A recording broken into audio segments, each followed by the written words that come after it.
Hello and welcome to Heart with Abagaba, the podcast where we celebrate the love, laughter, and little moments that make families shine. Whether you're a parent, grandparent, educator, or simply someone who believes in the magic of childhood, this is your place. Every week, we share real stories, inspiring voices, and joyful conversations that warm the heart and lift the spirit.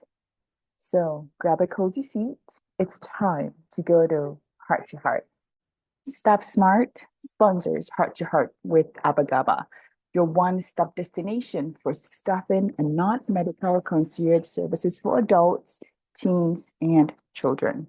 For more information, visit www.staff-smart.org or call 480-875-6871. Welcome to Heart with Abagaba, and thank you for being part of this journey.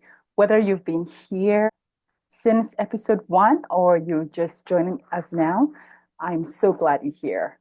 I'm your host, Abby Dominguez. On this show, we celebrate families, childhood, and the power of honest connection.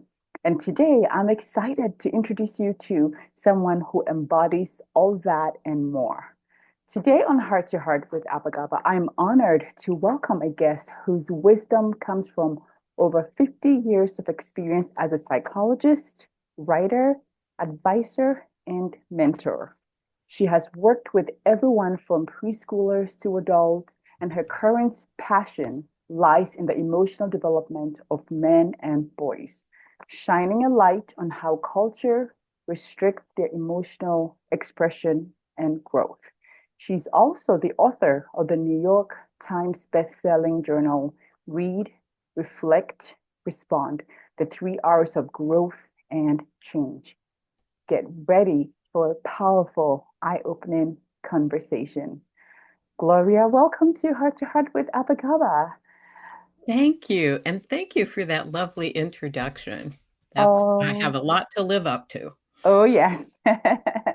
I'm so honored to be here with you today. And I'm conversing with you from Mesa, Arizona. Please tell our listeners where we are connecting from and add a short bio. You want to know where I'm connected? From, yes. So where Yes, we, yeah. I'm in Washington, D.C., enjoying a beautiful day Ooh. today. And of course, have just come off of Mother's Day. Oh And yes.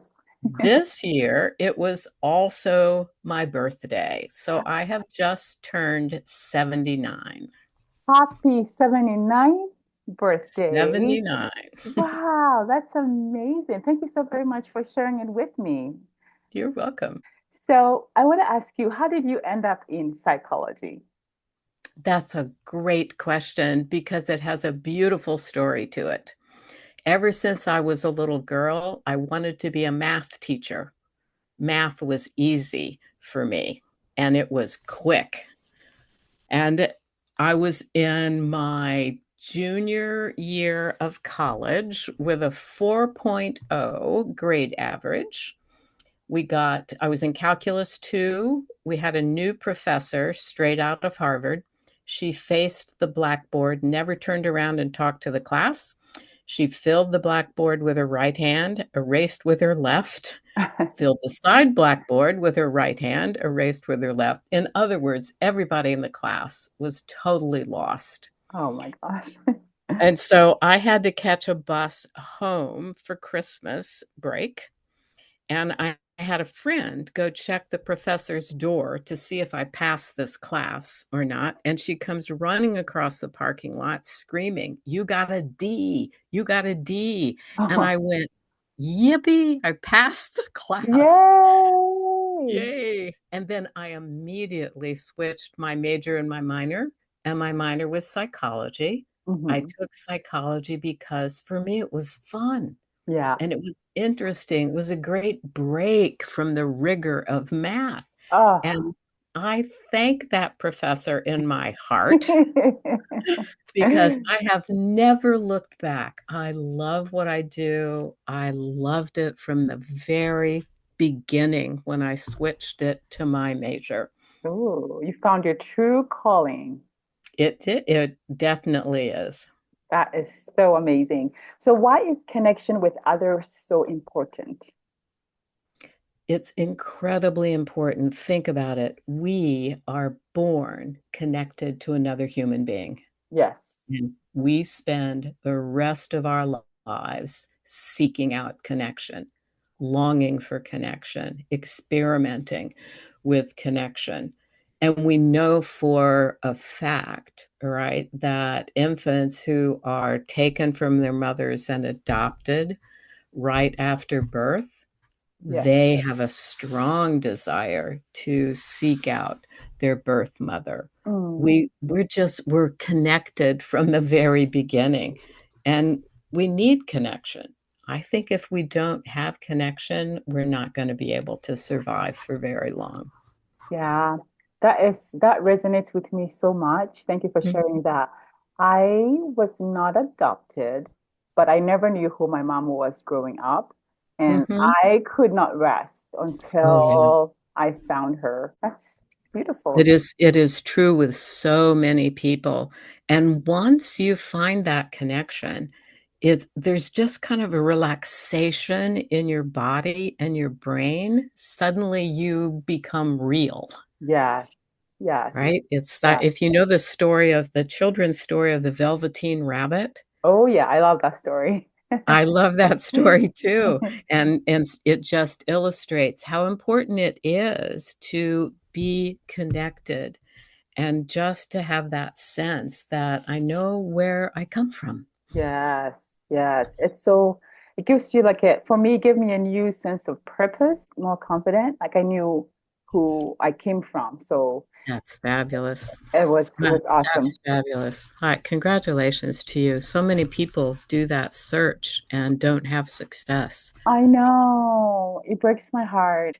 So why do men have more difficulty with relationships and intimacy in particular? Well, because as a culture, and I mean for millennia, we have robbed men of their natural ability to experience emotions. Hmm. And we can demonstrate that. There's tons of research out Yeah. there that shows very clearly that boys come into the world with a broader range of emotional expression than girls do. Oh, wow. Yep, I'm going to say it again. They come into the world with a broader range of emotional expression than girls do. I did not know that. I know Now many I people do. don't know that. And what happens is that by and large, children are raised by mothers, Oh, right? yeah. The majority of their early contact in infancy is with mothers. Mothers are much more comfortable with the emotional range of girls Mm, because they reflect it. They experience it, all right? But I said boys have a broader range, which means they go higher on the negative end uh-huh. and right, and higher on the other end as well. That's uncomfortable for mothers. And so they Oh, spend less time with their male infant. They talk to them oh, less. So if you have boys, please change the way that you approach your boys and spend much more time oh, engaging them and talking with them. And oh. so, we're smart. Human beings are really smart. And if I don't get reinforced, if I am on the extreme ends, either extremely happy and excited or extremely irritated and sad, and I don't get interaction, I'm going to learn very quickly Hmm. not to go to those ends. Yeah. So I just keep narrowing and narrowing and narrowing the emotional expression. And then culturally, I mean, I think of this, that's an accident, right? Mother doesn't do that on purpose. Hmm. Hmm. That's just a natural accident. But then the culture has this perspective that boys should not express emotion, I would say, on Yeah. the softer end of the continuum, Right. Right. right? They're not supposed to cry. I have a great story. My daughter was 3. We're visiting with neighbors who have a 3-year-old boy. Adults are talking, having a good time. The kids are playing very nicely with toys. My daughter refuses to give the boy his favorite toy. And you know what happens next, Oh right? no. Yeah, he gets up, he starts crying, he walks towards his father. His father backhands him in the chest, thwacks him really Oh. hard in the chest, knocks him on his butt, and Oh. and tells him to stop crying. Oh. Now that is not unusual, all Yeah. right? Go Hmm. to any mall, Yeah. watch families, Yeah. and a little girl gets distressed. She runs up to mom or dad, either one. She will get picked up, and then she will be Hmm. asked what happened. A Right. little boy gets distressed, runs up to mom or dad. He will be asked what happened. Hmm. If he gives a good enough response, he will be picked up and given comfort. Hmm. We treat them differently. Culturally, we have valued cutting off those emotional ranges for Hmm. men because we send them to war, Yeah. right? We use them as fodder in conflicts. So we don't want them to have the softer end of the range because Mhm. then they may not follow orders. I'm so thankful that you shared that with me because I have twin babies, a boy and a girl. Mhm. So I am gonna reshape how I respond to his needs and Good, be good. more um, be more present, be more there. Right. Yeah, you've raised your consciousness. You're gonna be aware of, are you making different Right, reactions to right. the boy rather The than boy to and the then girl? the girl. Yes. Yeah. Okay. How can a person challenge themselves to grow? First, you have to be able to recognize that you're not growing. Yeah, that's Right? right. I mean, the first step is self-reflection. Yeah, Really asking yourself. And many times, even when we get confronted by someone else, we will deny that we need growth in that area.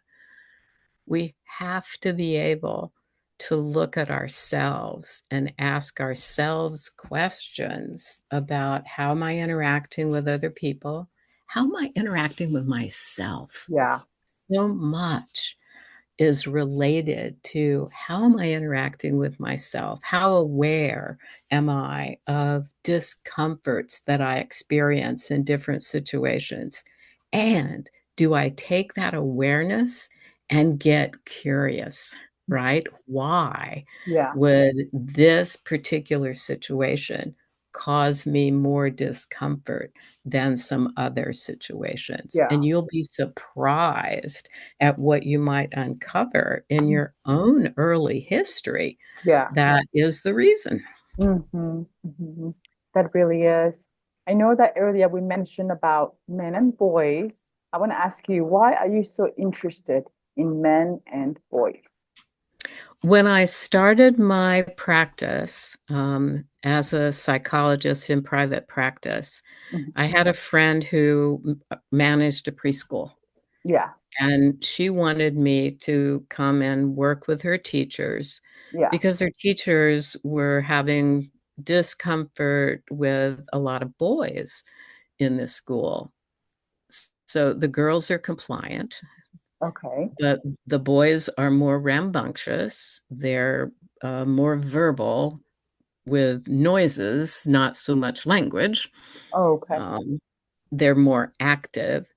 And so they get labeled as hyperactive Mm, when they're just actually being normal boys. right. Right? And so I started my practice evaluating these preschool boys and developed a reputation in the city of the person you go to ask about your preschool boy. And that was fascinating pieces of information. I remember working with one boy whose parents were divorced, and he moved back and forth 1 week at a time, and he did a lot of acting out. Mm-hmm. And so we were working together, playing together Yeah. one day, right?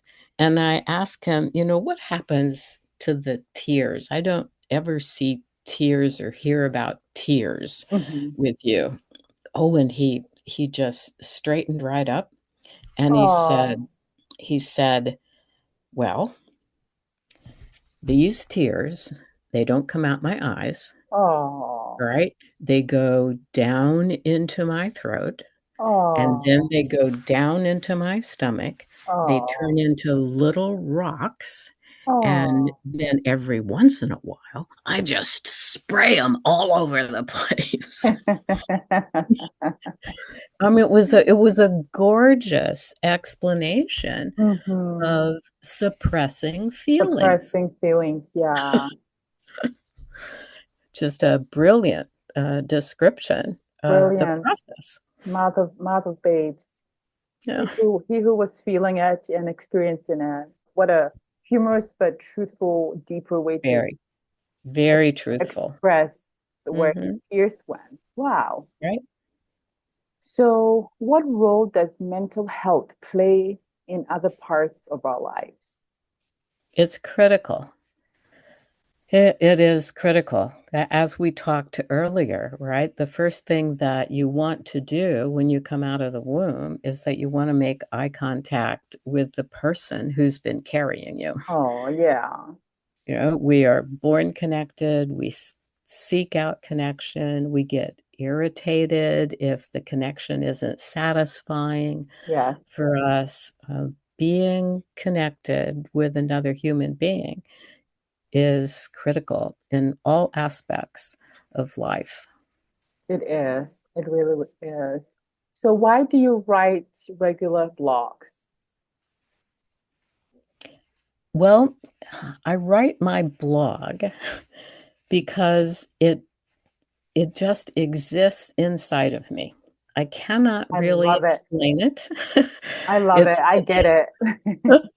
it started just maybe a few years ago, and I just, got a blank on piece of paper on Word and started writing this thing that I was thinking about, and then every day after that, there's another one, and another one, and another one. They come out of me. I can't Oh, stop them at this point. So I decided just to enjoy them hmm. and publish them and use them to benefit other people. Oh, yeah. Oh, yeah. I love that. So, how do you hope you will impact others? I hope that people using my book, reading my blog, will be stirred to go inside and find in their brains these pieces of their history that have been stored there and that are influencing their current behavior and their current relationships. And they'll be curious enough to do some research and find out, how did that piece get stuck in my brain, Hmm. even though I wasn't aware that it was. Now that I see it and hear it and feel Yeah. it, Hmm. how did it get stuck in my brain? Does it help me or harm me? Hmm. And if it helps me, how can I expand on it? If it Right. harms me, how can I modify it? Right. Right. Wow. That's good. I really like that. So, how do you invest your time and energy when not working with others? I do watercolors as an excellent release for myself. And I play a little instrument that I would bet you wouldn't find even 1% of any audience having the awareness of this instrument. I love Baroque music. Oh, Our house is too tiny for a harpsichord. Mm. And so there is an instrument prior to or in conjunction with the harpsichord called an ottavino, which was a lady's lap version of a harpsichord. So it has a Oh. smaller keyboard, but the strings are still plucked like a Mhm, harpsichord is plucked. And mhm. so I entertain myself with that, with watercolors and with enjoying looking at the garden that my Oh, husband has built. ooh, I love that. What will you write about next? So I'm writing a book right now for fathers on how to raise their sons so that their sons have access to the natural range of emotions, but Oh, that they also know how to relate to those feeling states yeah. in themselves, right? We've taken men and Mm-hmm. told them they can't have access to certain feelings. And so when those feelings surprise them or Mm-hmm. come up spontaneously, Yeah. they feel a sense of shame. Oh, And I want that to be completely removed. So it yes. requires fathers helping their sons understand how do you access the full range, not be ashamed of them, but really embrace them. Embrace them. Oh, I can't wait till this book comes out. When this book comes out, we'll have to do another meeting so I can hear all about it. I would love to do that. I enjoy talking with you. Oh, so I do too. I enjoy talking with you as well. So I want to hear more about your the New York Times best-selling journal, Read, Reflect, Respond, the 3 hours of growth and change. This is a great book for every adult out there. It has a blog, an essay on one page, and the Hmm. facing page has a couple of stimulating questions, but Hmm. the facing page is blank. It doesn't have lines on it.